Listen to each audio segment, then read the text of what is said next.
Matriz de Santo Antônio. Santo Antônio, que é o padroeiro de conservatório. O dia dele, 13 de junho. Essa igreja, ela tem 23 metros de altura.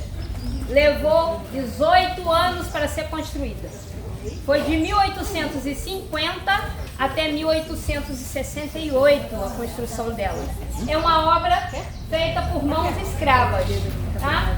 A nossa igreja, ela não tem torre, porque o período dela de construção, esse período final, foi quando o Brasil entrou na Guerra do Paraguai.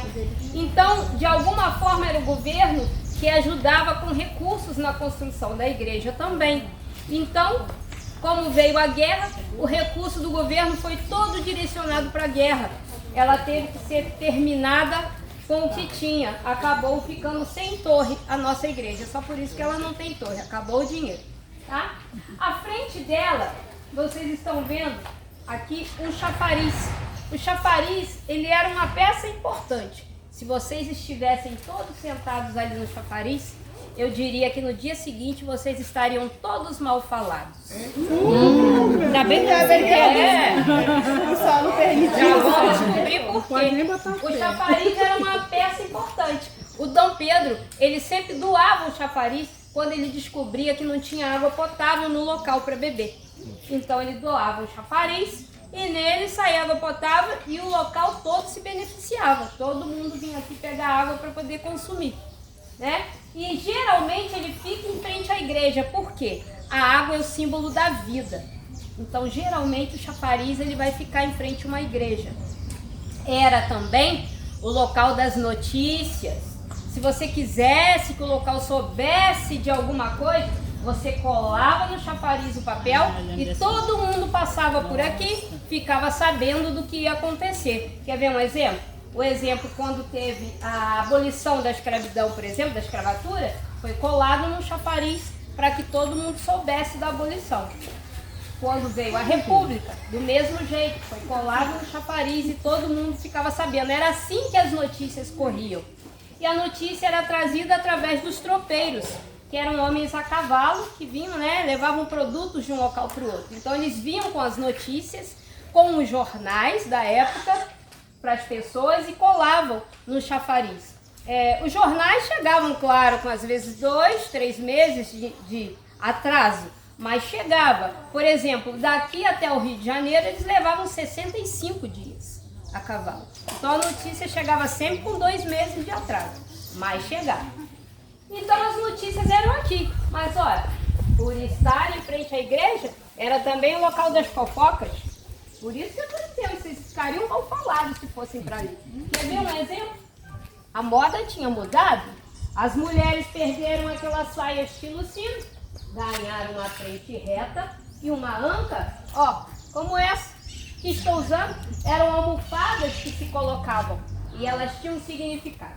Quanto mais alta era a anca da sinhá, mais dinheiro ela tinha. Era uma mulher rica, era para ostentar. Elas colocavam aquelas ancas para ostentar o dinheiro que tinham. Então elas vinham para a missa, colocavam aquela anca enorme. Chegava na segunda-feira, a mucama dela vinha buscar água. Estava todo mundo falando mal da sinhá dela. Ela corria para a fazenda e dizia assim: estão falando mal da senhora lá no chafariz. E o que estão dizendo? Estão dizendo que a senhora estava com a anca muito avantajada na missa ontem. Deixa estar no próximo domingo. Chegava no domingo seguinte, ela botava uma maior ainda. Algumas colocavam até gaiolas de passarinho. Bem alto. Outro falatório no dia seguinte. E a mucama continuava a contar para ela. E então ela terminava a história dizendo o seguinte, e aí eu pergunto, quem é aqui que lembra da frase? Quanto mais falam de mim, mais a minha anca cresce. Não, eu falei anca, tá? Mas ela, de modos atuais, atual. Eu falei que você tem crianças no Recife. Aí eu falei anca. Mas é isso aí mesmo. Conhece então, né?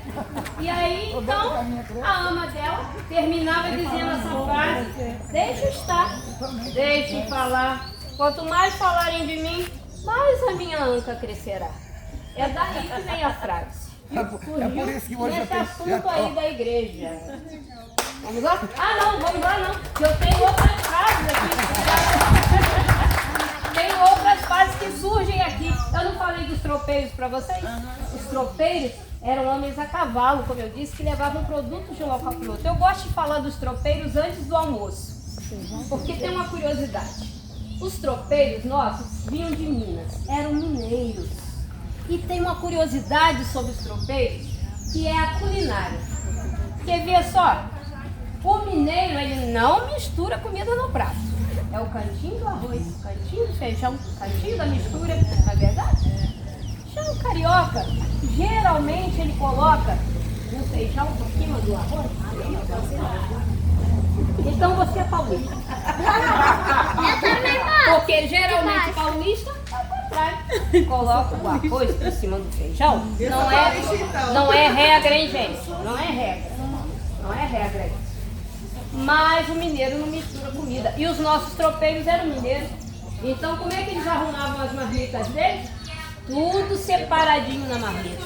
Mas aonde que eles colocavam? O cavalo. Aí, ó. Misturava tudo. Não adiantava nada. E aí, ó, assim nasceu feijão tropeiro, arroz carreteiro, galinhada. Nasceu tudo dessa forma. Era chamado de comida revirada. Ninguém queria. Hoje é iguaria nos nossos restaurantes, não é? Os tropeiros deixam outros legados pra gente, que vem algumas frases, ó. Vou lembrar aqui de uma boa. Ô, Jaqueline, eu acho que hoje eu vou lavar égua. Já ouviram isso? Lavar a égua? Surge com eles. Eles carregavam o nosso ouro aqui, ó, da região de Minas principalmente, em éguas. Colocavam em balaios. E o nosso ouro era de muito boa qualidade. Mas ele esfarelava com muita facilidade também. Então eles colocavam o ouro no balaio, o ouro ia ali, roçando no pelo da égua. Eles tinham um código de ética. O ouro que estava dentro do balaio era entregue para os homens.